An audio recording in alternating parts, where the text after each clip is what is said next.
Welcome back to Kids Afloat in a Wooden Boat, and today we're going to have a chat about how to set kids up the right way for boats.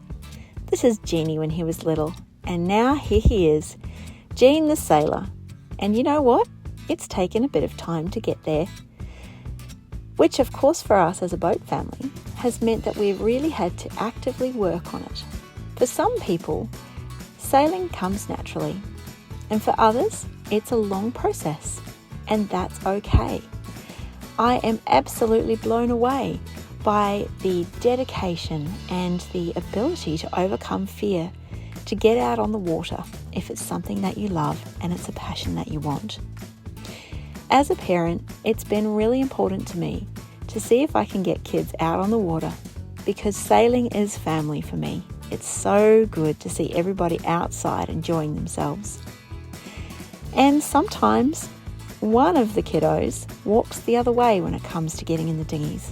Happy on the big boat, but sometimes needs a bit of encouragement to get into the little ones.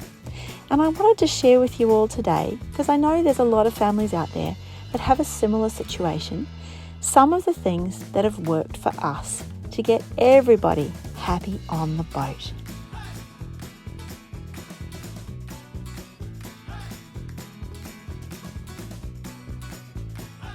Today we've got 7 strategies that have worked for us in getting our kids happy on the water. And I'd love to hear from you guys in the comments if they're similar to the strategies that you found useful in helping your kiddos out onto the sea as well.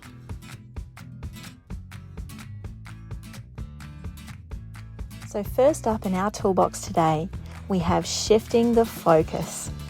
What does that mean? Well, I guess it's the power of distraction. As anybody with a 3-year-old would know, that's a really powerful thing. So we always try to focus on things to see. Lots of different things out there to see. And you know what? You can't always predict what you'll see. So making sure that you have some binoculars ready is really good. We also make sure that the kids have got things to do. Now that might be as simple as taking the tiller. Or it might be that you're headed somewhere that's a little bit of a unique experience, where you might see some dolphins. We also try, for number 2, to give it purpose.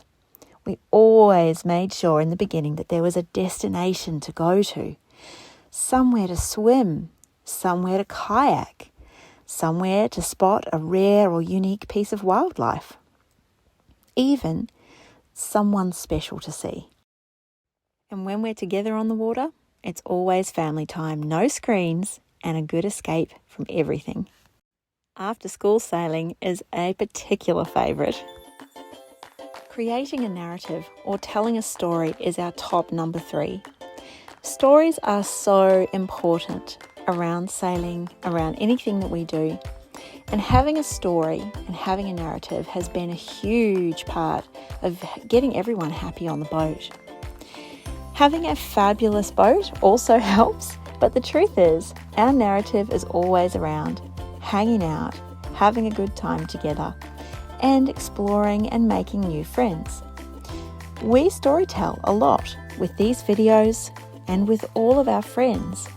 The boys love to share their stories at school, and why wouldn't they? After all, they're rather happy. And in these stories, we always keep a sense of humour. We laugh and we joke, and we focus on the fun stuff, and we're never afraid to laugh at ourselves.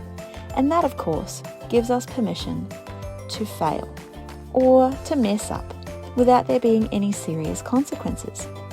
I think I've been in a situation many times with sailing where I've been quite afraid of judgment from others, which is strange because that's not usually like me. But I know my kids feel that too, and feeling safe, that there's always a sense of, I guess, a safe space to land, a safe place to explore, and also to be yourself. Make a joke if you get it wrong. Then that gives you confidence as you build. We also build a story around the treats and having a plan to make sure that everybody has a job. Number 4 is baby steps. Baby steps for us were a strategy that I use at work sometimes called graded exposures.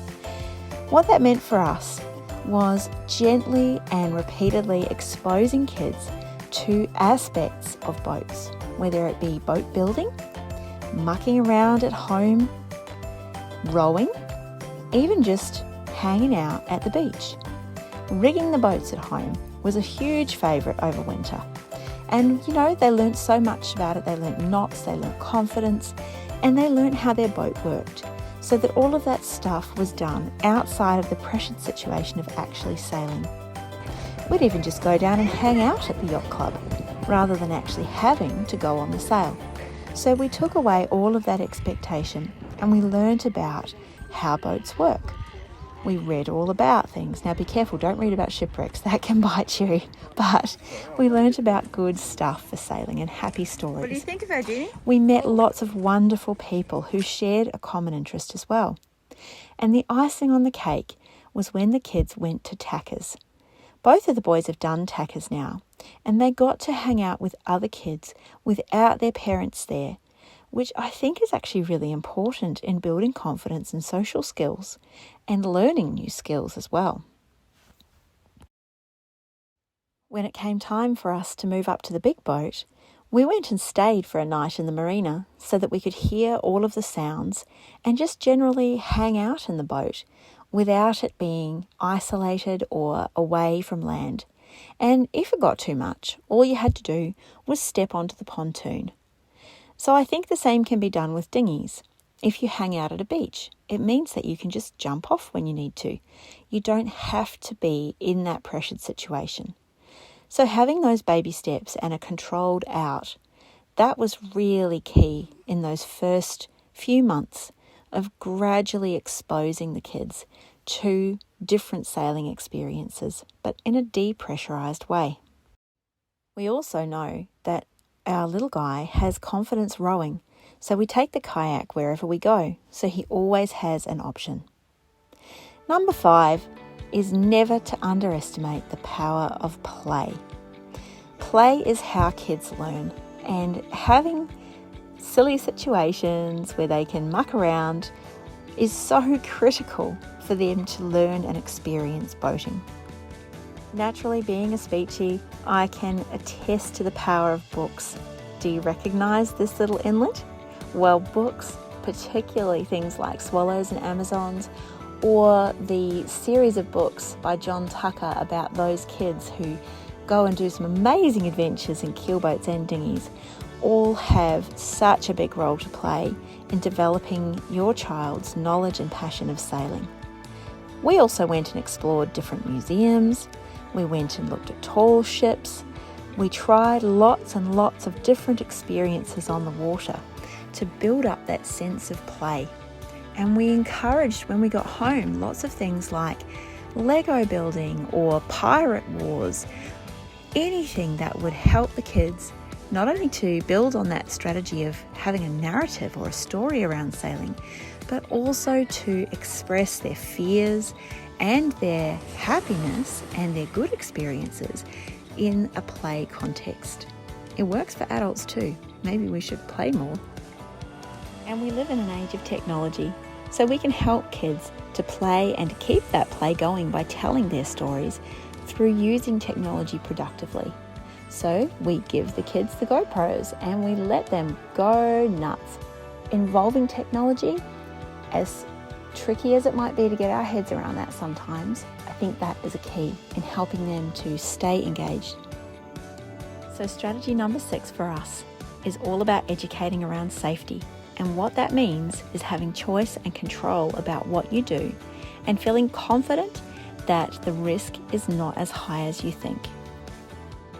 The balance is not too much information all at once. I actually took the kids to a safety course for boats and they got to do a lot in the pool, which was wonderful because it was again a safe and controlled environment. We use logbooks on the boats and we also have safety briefings at the start of each trip to help them feel more comfortable. Another strategy I use at work when I'm working with children is that parents decide the activity, but children always set the pace of learning, and safety is front and foremost around that. We can absolutely set them up with sailing activities, but the key is never push them past their safety zone. And now we are at the very last strategy that's worked for us, and that is number 7, mind games. So, about dinghy cruising, I really like when you're on a calm, flat day and you just row along. Then I also like when, when you're in a small little boat by yourself and you're sailing. But I also love the sounds of the boat. It's a gentle as the waves kind of lap up on the bow. And it kind of only comes out in wooden boats, not really in fiberglasses. Okay, so there's been a huge focus on mental health over the last few years. I'm sure you've noticed. So I probably don't need to tell you much about mindfulness or growth mindset. But those are 2 strategies that have been really key for us in helping to get the kids on the water. So, 5, 4, 3, 2, 1 is a strategy that I use quite often when we're sailing, and it's 5 things you can see. So take a minute and just look around, notice the small things, breaths in, out, and just list 5 things that you can see. The next one is 4 things that you can touch, 3 things you can hear, and 2 things you can smell. And then after you've done that, you just think about one good thing about yourself, and it might be just the slightest thing, like, I'm really good at sailing. How you do the breathing strategies, and you can practice this as I'm doing it if you want. So you take a moment, like if you can try and find a comfy spot in the boat, sit down, wait a few seconds to see if you're like on the right course and you won't have any sudden jibes or tacks. And then you just take a calm, deep breath in and out. And you keep on doing that until you calm yourself down, and then you can have some fun on the water. And I recommend doing that around 10 times because that's what helped me. Such as we went out on the boat a few days ago. I got nervous when we started going really fast and heeling over. I did that strategy and I didn't complain at all. I was fine. I just sat there and we sped along. We were heeling over like that. And apparently the dog wants to be in the video. But we just sped along 6-point-something knots. I just breathed and I was calm. And it was really good. Did you have fun? Yes, I had a lot of fun. Well, there you go, straight from the kid himself. And I do have to say how proud I am of this young man for putting himself out there for want of helping all the other kids out there who want to give sailing a go but might feel a little bit worried about it.